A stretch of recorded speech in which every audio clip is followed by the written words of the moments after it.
Эми мен ошол аталган адамдар тууралуу мен эч кандай айта албайм. Алар жөнүндө мен жооп бере албайм.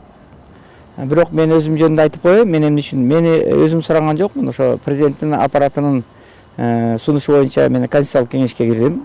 Кирип конституциянын ушу адам укугу боюнча, адам укугу жана эркиндиги боюнча главанын 46 главаны ошо толугу менен кайрадан иштеп чыктык. 12 главасы түшүп калган экен. 12 статьясы түшүп калган экен. Ошонун баарын калыбына келтирип, дагы 5 статьяны кошуп, бардыгы 59 статья кылып, адам укугу боюнча секцияны толугу менен иштеп чыктык. Эл аралык стандартка туура келтирдик. Эгер биз сыяктуу ушу түшүнгөн укук коргоочу адамдар ал конституциондук кеңешме кирбесе, анда бул маселе чечилмек эмес, ачыгын айтып. Анан конституцияндагы колдон келишинче ал жерде иштеп туруп биз айттык. Эмне үчүн конституциондук кеңешмеге экинчи тарап, сындаган тараптагы, оппозициянын өкүлдөрү дагы баягы аркөбүз, беркөбүз болуп айтышпай, аларды да киргизгиле деген маселени көтөрдүм мен. Биринчи кылган болуп көтөрдүм. Ошол эле Текебаевди киргизгиле. Анан ошол эле жана бир юристтер жүрүп атат сындаган, ошолорду киргизгиле. Ошол эле жана сындап аткан башкаларды, Бектур Асанов, оппозициянын Отунбаеваны киргизгиле, алар да келсин. Анан чогулуп талкуулайлы дегенди. Эмне жана сындаганды уккан жокпу аны. Ошону мен көтөрдүм бир маселе. Андан тышкары жана келип алып эле кошомат кылып эмеге жана конституцион кеңешмеге бир жактуу эле баягы пикирин айткандар бар. Аларга каршы чыгып пикиримди айттым ушинтип. Ушинтип аттык да туура. Ошон үчүн биз аяка тиги Садыр Жапаровду же бийликти кошомат кылалы деп барган жокпуз. Биз конституциянын татындакай иштеп койсун дедик. Бирок тилекке каршы Текебаев дагы, Отунбаевалар дагы жанагы бизди сындап аткан юристтер да келбей коюшту. Бирок мына бир 400-500дөн ашуун жарандар келип өзүнүн сунуштарын берип, бүт баары талкуу менен анан конституцияны жазып чыктык. Мына долбоорун өткөрдүк. Бул жерде менимче кошомат кылган эчтеке жок. Мен ошол эле жана Кадыр Кошалиев жөнүндө айтылып атат. Кадыр Кошалиев менен Чолпонбек Абыкеевтер курултай маселеси боюнча мына үчөөбүз тең чырылдап курултай институттун өзүнчө глава кылып киргизгенге аракет кылдык. Курултай деген жылга бирден отчет алат, президенттен жогорку кеңештен отчет алат да, анан ошого баа берет. Мына ошол институтту киргиздик. Мына Бөйрөбашев болсо, жана конституциялык кеңештин төрагасы болуп, аябай көп жакшы иштерди алып барды. Анын да кемчилиги бар, менин да кемчилигим бар, бирок көп чоң иштерди алып барды. Бизге айлык төлөп берген жок. Биз бир кызматка баралы деп жүргөн, бул жерде жазыптыр, кызматка бир устукан алып калам деп жармашып атат деп. Мисалы мен Сооронбай Жээнбеков менен дагы иштешкем, курсташ болом. Жок. Мен ал кишиден кызмат алган жокмун да, туурабы? А бул Садыр Жапаровго да бир кызмат алалы деп аяка барган жокмун да. Просто бул жерде көрө албаган адамдар ошо бир аракеттерди көрүп, ушундай бир жаманатты кылганга аракет кылып. Мен кошоматчы чалдардын катарына кирбейм. Мен акыйкатчы 6 жылга чукул акыйкатчы болгон адаммын. Мына азыр туура эмес, мына премьер-министрди Мариповду алып келди. Туура эмес алып келди деп атам. Кээ бир өкмөт мүчөлөрүн соттолгондор, мурда соттолгондор кирип кетти. Бул да туура эмес. Ошо түндүк түштүккө карап эле алып келе бербеш керек. Марипов бул өкмөт ишин тартып кете албайт. Марипов ошо мурдагы президенттерге помощник болуп, ошол жакшы жаратуу эмес. Ал президенттердин баары азыр түрмөдө турат, бирок ачып жүрөт, бирөө түрмөдө турат. Анан эми ушундай адам келип мамлекетти жарата, мына мен ачык айтып чыкпадымбы пикиримди. А эмне үчүн ал жөнүндө бүгүн чыкпайт мисалы? Анан мына кошоматчы болгондур балким айткандардын катарында. Алар да айтсын да, туура. Аларга биз сыяктуу мен ошол айткан адамды да билем. Ал адамды да мен кызматка алгам, мага колуман келишинче жардам бергенмин. Аны көтөргөнмүн, көтөрмөлөгөнмүн. Мындай турмуштук маселелерин чечкенмин дегенде жакшы адамдардын катарына кошконмун. Ак үйгө иштеткенмин. Бирок ал жигит өзү конституциондук кеңешмеге киргизбей койсо эле анан ичи тарый берип сындай берген болбойт да. Адамдардын да калыспай бериш керек да.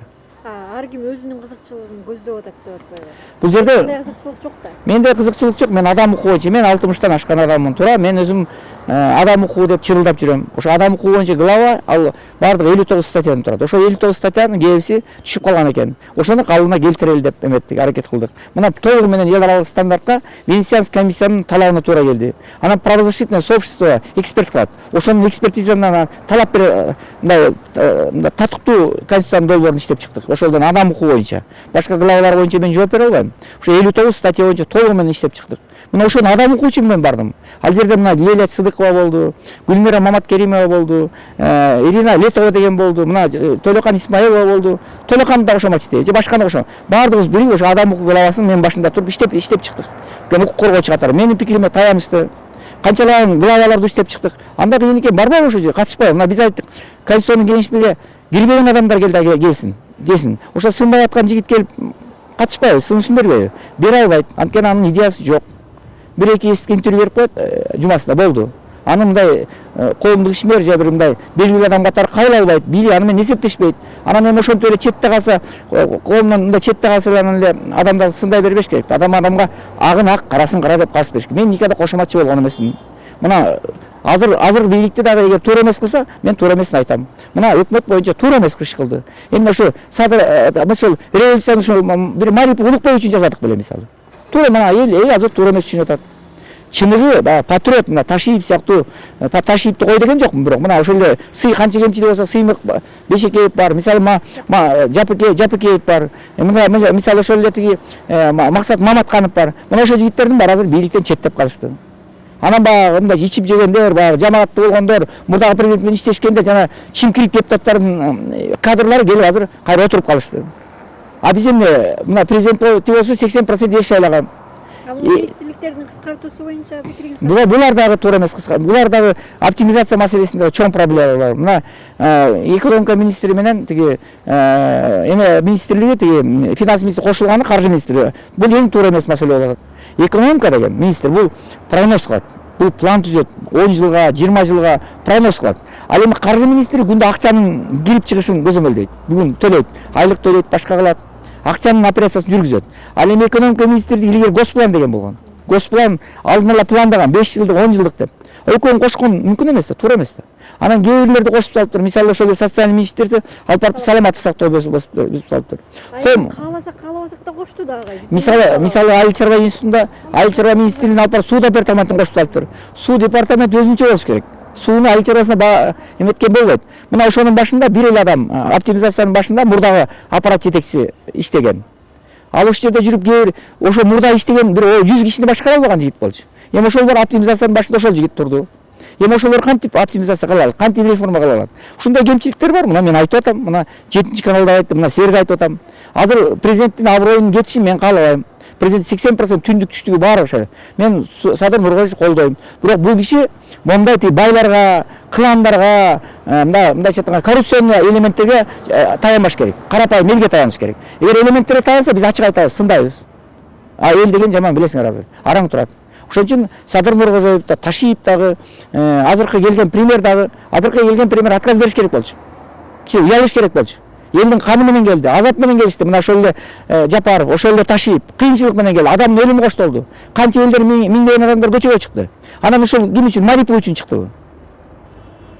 Андай кыйын экен, жанагы мен бизди сындаган жигит айтпайбы ушул жөнүндө? Аны айта албайт өзү. Кылтыйып турат. Мен бир жерге барып калам деп. Өзү канча ошол жигит менден канча кызмат сурап келди. Баламды кой деп кызмат сурап келди. Келинимди кой деп кызмат сурап келди. Мисалы ошол жигит. Эми ал жөнүндө мен эметпей эле коеюн да, туурабы? Бирок мисалы бирдеме мен мисалы балама же өзүмө кызмат сураган жокмун да. Анан кичинемде бирөөнү айтуудан мурун мындай уят сыйыт болуш керек да. Чалдар болсо керек, кошомат кылгандар. Аларга ошолорду айткыла.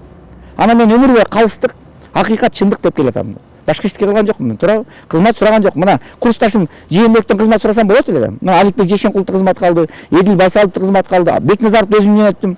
Кой деп. А мен мага сунуш кылды, мен барган жокмун. Кой мен жөн эле жардам берейин деп. Баш мыйзам боюнча айтып өтүңүзчү. Элге жагабы эми баш мыйзам? Баш мыйзам эми бул жерде эки эле фишка бар да, мындай жаңылык эки нерсе бар.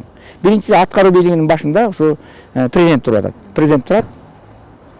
Мурда аткаруу бийлиги иштебей койсо эле премьер-министрди отставкага кетирип салса дагы эч ким жооп берчү эмес.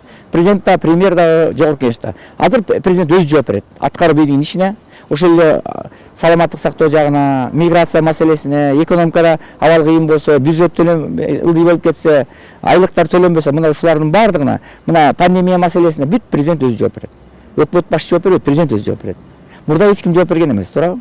Мына ушул чоң нерсе, аткаруу бийлигинин башына президент өзү келет, өзү жооп берет. Бул бир нерсе, экинчи курултай институту кирди. Жылына бир жолу 708 киши чогулат, президентти чакырат, парламентти чакырат, төрагадан, анан президент отчет алат, анан баа берет. Канааттандырарлыкпы, канааттанды эмес, кысасы баа берет да. Бул дагы мындай эмне деп коет, порицание, мындай уят кылат дегендей, туура эмес иштесе. Баа берет, айтат, сен туура эмес кылып атасың. Керек болсо айтат, кетишиң керек деп чыгышы мүмкүн, туурабы? Бул да чоң, анан президенттер коркуп турат. Кокуй. Мени жылына бир жолу карапайым элдер чакырып, элдин өкүлдөрү чакырып алып, менен сурайт экен. Мен аларга татыктуу жооп беришим керек, жакшы иштешим керек, таза иштешим керек, уят болбошум керек, берген убаларымды аткарышым керек деп анан алар президент менен спикерлер ойлонуп калат. Мына ушул чоң. Анан бара-бара курултай, бара-бара Кудай буйрса да күчтөнүп кетет. мына эки анан конституциялык кеңе сотту мурда алып салган, жогорку соттун алдына бекитип салган. Биз ал конституциялык сотту өзүнчө отдельный бир эме кылдык, кирип кетип. Анан мамлекеттик катчыны алып салган болчу мурда. Азыр мамлекеттик катчыны киргиздик. Баягы с идеологией эч ким заниматься этпей калды да. Бүт эле бардыгы экономика, анан коррупция, анан башка менен болуп калды. Ал элдин идеологиясы менен мындай кандай мамлекет руханий турмушу менен кандай руханий бир манас идеологиясы, биздин дастандарыбыз бар, канчалаган адабиятчыларыбыз бар, туурабы? Мына мисалы адабиятты, литератураны, искусствону эч ким өнүктүрбөй салды. А мына мамлекеттик катчы ошол маселе менен заниматься керек. Анан мындан кийин парламент болсо өзүнүн только мыйзам чыгаруу функциясын, анан представительный, контрольный, анан мыйзам чыгаруу, законотворческий 3 функция менен калды ошол бойдо. Ошон үчүн бул жерде конституция менен кемчилиги жок дейм, кемчилиги дагы бар. Жок эмес. Президент башкаруу балким кандайдыр бир деңгээлде өзүн актабай калышы да мүмкүн. Бирок азыр 15-20 жылга өлкө жарга келип такалды. Мына бул 12 могу парламенттик башкаруу деген 12 жылда партиянын диктатурасы убагында. Мына жарга алып келип такап койду. Азыр бюджетте акча 0. Бүт руханий жагынан бүт барды, эмет бүттү, моралдыктан бүттүк, бийликке элдин баары ишенбей калды. Мына ушундай кезде бир адамдын башкаруусу керек да. Бир адам жооп чыгарышы керек. Мына ушуну конституцияны биз ушуга алып келип такадык. Мына ушундай конституциянын конфигурациясын жазып чыктык да. Элге жагат. Мына эми мен айтпайм, баарына жаккан эч ким жок да.